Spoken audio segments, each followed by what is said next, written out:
200 US Army Delta Force operators are standing on the Great Wall of China, and the horizon to the north is moving. Not the wind. Not clouds. The horizon is moving because 2 million Mongol warriors are advancing across the steppe toward the wall and the operators standing on it. The year is 1211. Genghis Khan has just launched his invasion of the Jin dynasty. The largest army ever assembled in Central Asian history is marching south. 2 million warriors. Against 200 men. 10,000 to 1. Master Sergeant Cole Dawson, callsign Reaper, 38 years old, for combat deployments across 3 continents, is standing on the battlements of the Great Wall watching the horizon through his GPNV G18 panoramic night vision goggles and doing the mathematics that define his next 7 days. The temporal displacement event deposited the team here 72 hours ago. Dawson used those 72 hours the way every Delta operator uses pre-mission time. Total immersion in the operational environment. He has walked 15 kilometers of wall in both directions. He knows every tower, every gate, every crumbling section, every choke point. He knows where the wall is wide enough to maneuver and where it narrows to a single file passage. He knows which sections provide fields of fire across the steppe and which are blind. He has selected his positions. He has pre-positioned his team. He has done the only thing that makes 200 against 2 million survivable. He has made the terrain work for him. Delta Force equipment for 200 operators. Each operator carries an HK-416 with 12 magazines of 30 rounds, 360 rounds per man and 72,000 total. 40 operators carry M249 SAW machine guns with 1,200 rounds each, 48,000 machine gun rounds total.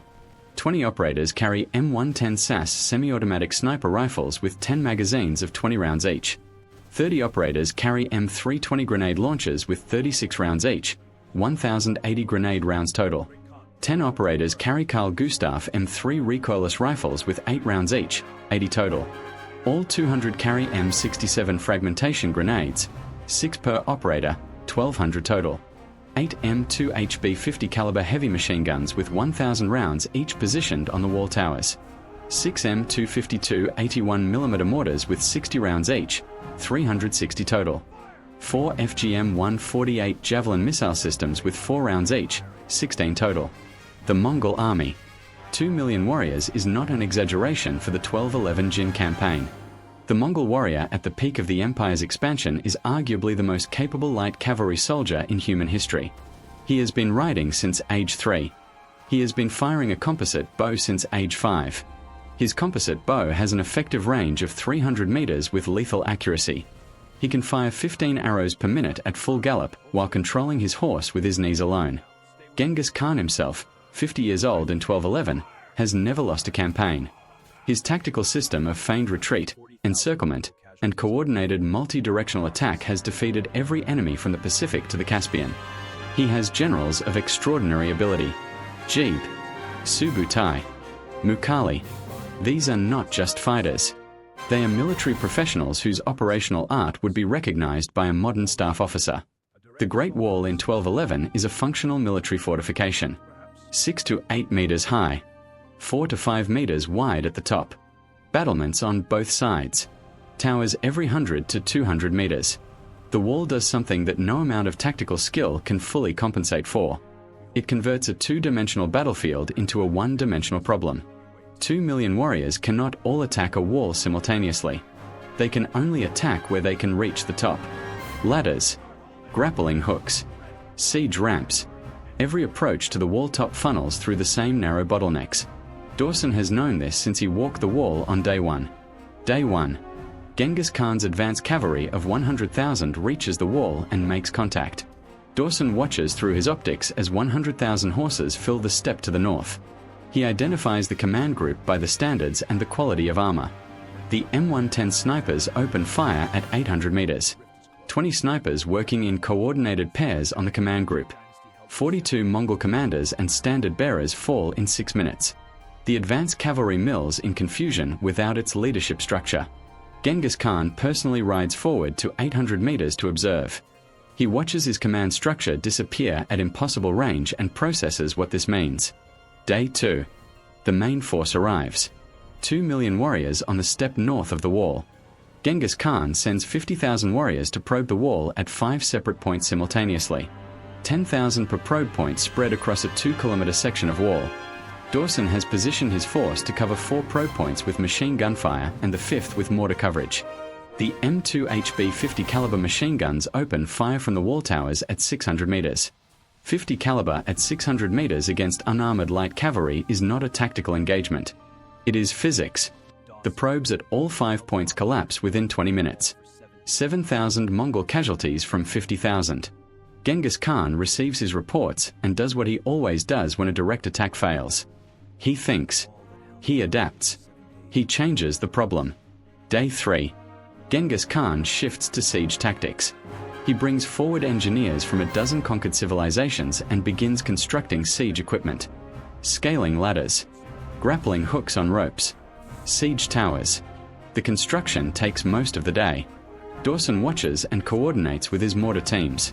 The M252 mortars begin engaging the construction sites at 2,000 meters.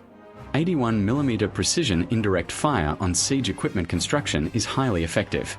The construction slows but does not stop. Day 4. Overnight, Genghis Khan moves 200,000 warriors to a single 3-kilometer section of wall. Dawn reveals scaling ladders against the wall at 40 separate points across 3 kilometers. Dawson executes the plan he has had since day 1. The Carl Gustaf recoilless rifles engage the siege towers at 800 meters. The Javelin missiles target the densest concentration points. The M320 grenade launchers work the base of the wall where warriors mass for ladder ascent. The M249 saws cover every section of wall top where a ladder head appears. The 1200 fragmentation grenades go over the wall in 2 continuous hours. Day 4 is the most intense day of the engagement. 11 Delta operators are wounded by Mongol arrows finding gaps between armor plates. None killed. Mongol casualties on Day 4 alone are approximately 40,000. Day 5. Dawson checks ammunition. 40% of rifle rounds expended. 55% of machine gun rounds. 80% of mortar rounds. All Javelin missiles expended. 2 days until the temporal rift reopens. Sufficient. Genghis Khan on Day 5 does something unprecedented in his career. He stops the assault entirely. He rides along the wall at distance and studies it for 4 hours. He is not retreating. He is thinking.